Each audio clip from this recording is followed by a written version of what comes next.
प्रधानमंत्री नरेंद्र मोदी 2 દિવસની માલદીવ્સની મુલાકાતે પહોંચ્યા।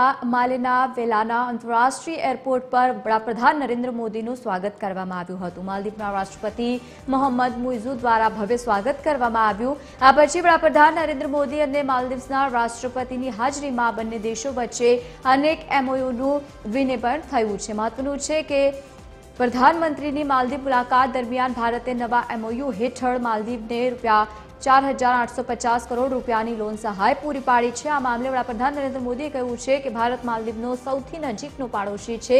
ભારત પાડોશી પ્રથમ નીતિ અને સમુદ્ર દૃષ્ટિકોણમાં માલદીવનું પ્રથમ સ્થાન છે। માલદીવને જે રીતે ત્યાં મુલાકાત કરવા માટે વડાપ્રધાન નરેન્દ્ર મોદી પહોંચ્યા। ભારતને માલદીવનો સૌથી વિશ્વસનીય મિત્ર હોવાનો પણ ગર્વ છે।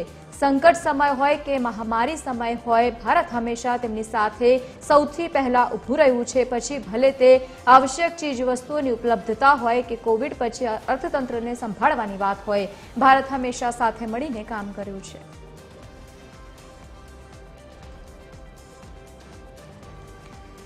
તો અલગ અલગ 5 દ્રશ્યો આપ ટીવી સ્ક્રીન પર જોઈ રહ્યા છો। વિદેશ પ્રવાસના જ્યારે તેઓ પહોંચ્યા હતા વડાપ્રધાન નરેન્દ્ર મોદી, ત્યારે ભવ્ય સ્વાગતના દ્રશ્યો સામે આવ્યા અને બીજી તરફ જે રીતે રાષ્ટ્રપતિની સાથે વાત સંવાદ કરતા નજરે પડ્યા હતા, બીજી તરફ મહત્વના એમઓયુ પણ સાઇન થયા છે। બંને દેશો વચ્ચેના એમઓયુ જે સાઇન થયા છે, આવનારા સમયમાં તેનો પણ ભારતને લાભ થવાનો છે।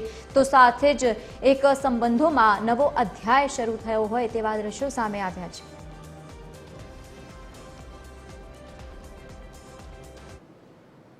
हमारी साझेदारी अब वेदर साइंस में भी होगी।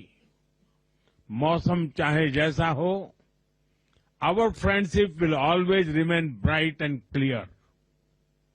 मालदीव की रक्षा क्षमताओं के विकास में भारत निरंतर सहयोग देता रहेगा।